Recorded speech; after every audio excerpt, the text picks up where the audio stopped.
today's video, I'm going to show you how I do my 15 minutes makeup para sa mga mami na sobrang busy and sa mga mami na hindi makapag-ayos. Hindi nawawala sa mga mami ang nakapusod lagi. So, pwede nyo po itong gawin dahil 15 minutes lang to and pwede nyo rin siyang gawing 5 or 10 minutes. Let's get started!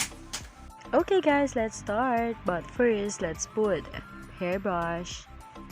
And disclaimer, I am not a professional makeup artist.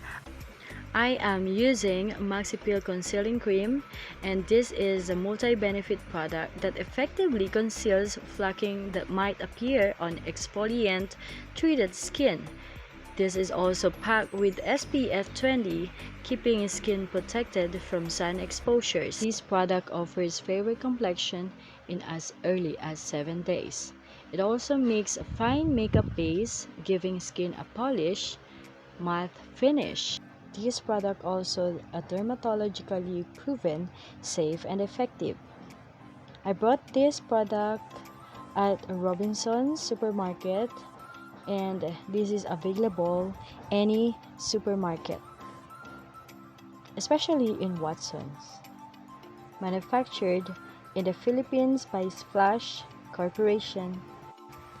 And also don't forget to use your favorite sponge on your face.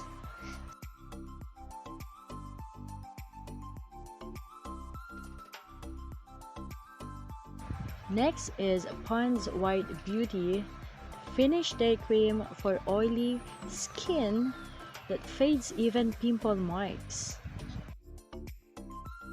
Next, oops, it's blared. And next is I'm using Evertime or EB Matte Two-Way Cake, and this is also the Matte White Ivory. Imported and distributed by Evertime Cosmetics Incorporation. This is my favorite. And for this, you can also use the sponge or your favorite brush. Oops, sorry, that's my baby talking to me.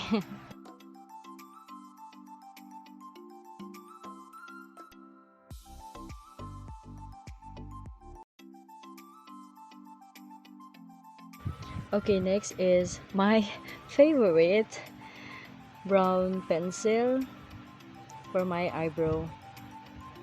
Okay, so mommy, you can understand me. Kilay is life. So we need to have more time to wait until it's aligned.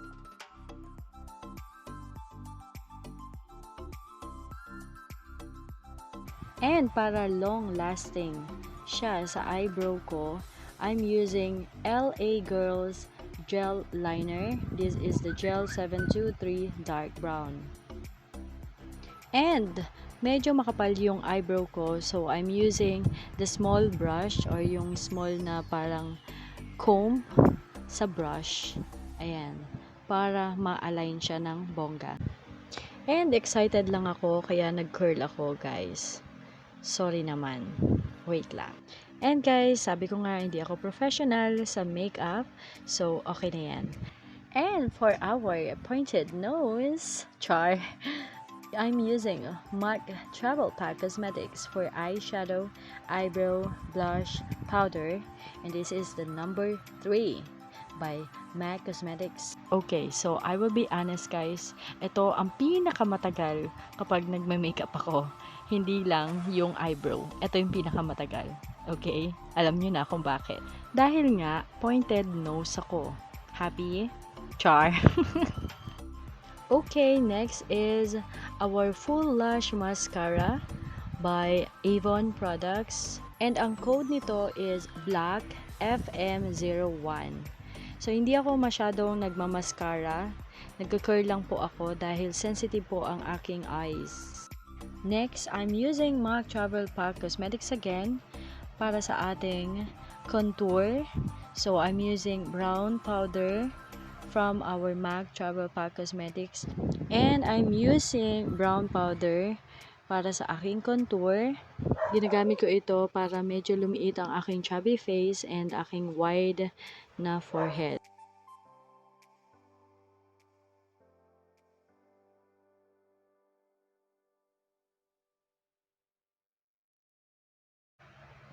And for my cheeks, I'm using Matte Travel Pack Cosmetics again. And this is the pink one. Para siyang fleur color like my lipstick na gagamitin ko later.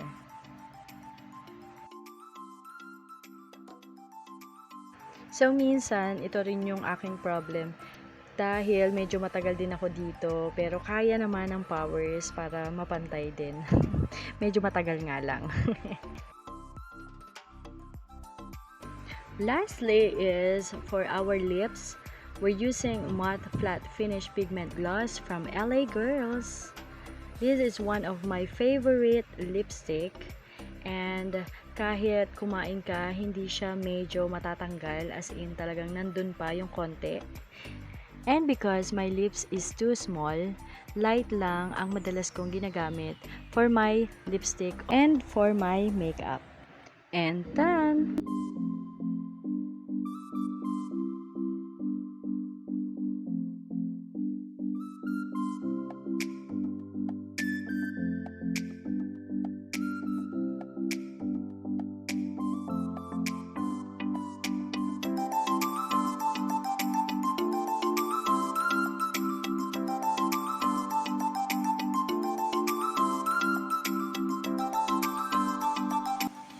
Guys, this is my 15 minutes makeup and napaka-easy niya. No more lotion and no more stressful face. Ayan. You can do your 15 makeup and so easy nito, guys. And kahit anong makeup and brand yan, pwedeng-pwede yan. And sa mga mami na wala ng panahon, mag-ayos ng kanilang mga beauties. Ayan, you can do that. Baka nga 5 or 10 minutes pa magawa nyo kasi ako, tagal ko sa nose. So, hindi po ako masyadong matangos ang nose. So, for short, I'm pango. And, I'm proud of it. And, pwede natin itong iayos like this. Diba? Ang tangos ng ilong ko. Ayan. Yung aking forehead, kaya ako nag-add ng light brown dito sa paligid para medyo hindi siya ganun ka-wide. So, ayan. So, kung medyo chubby yung face nyo, katulad ko, I'm chubby. So, nag-add ako ng brown dito, ng contour, or yung makeup na brown na pang, talaga, pang contour nyo. Ayan. So, ang ginagamit ko lang ay yung MAC na hindi imported to, guys. So, sa MAC Cosmetics, the Candyman. So, ayun. So, hindi siya, nabili ko lang to sa Divisoria and mauubos ko na siya at wala naman nangyari sa face ko. Ayan. So, murang-mura lang yan, nabili ko. So, ayun. Pati ang brush. Ito ay last year na na-receive ko yung mga brush na yan. Ayan, na-receive ko yan nung aming exchange gift. And yung ito, ang original, yes. EB Matte, dito, ayan, two-way cake. Ito ay matte white ivory. Ito, trusted ko ito dahil ang tagal ko na mula nung nag-office ako, ito yung ginagamit ko. At saka sa mga lipstick din, EB Matte ako. Ito yung ginagamit ko, kino-combination ko din to. Pero yung ginamit ko dito is LA Girls at a flat finish pigment gloss. So, ang cute nito dahil pag kumakain ka, medyo hindi siya nawawala agad. Alam mo yun. Yun, so sobrang gusto ko to. And ang aking mascara is, syempre, Avon. Simply Pretty ng Avon. Ito yung ginagamit ko, yung Avon Simply Pretty. Kasi yung aking eyes ay medyo sensitive. So, kaya ang ginagamit ko sa pang-liquid ng mata ko is yung pang-eyeliner lang. Dahil parang nagtitiklapan, yun. Nagpapalit siya ng malat. So, sensitive ako sa mga liquid eyeliner. So, ayun. So, ang ginagamit ko naman sa aking eyebrow,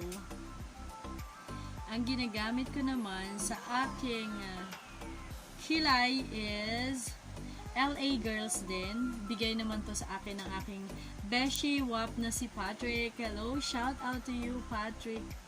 Ayan, so ito ay Gel 723 Dark Brown Gel Liner ng LA Girls. Ayan, puro LA po ang aking gamit. Gusto ko siya, parang light lang. Hindi kasi bagay sa akin yung sobrang dark na na looks.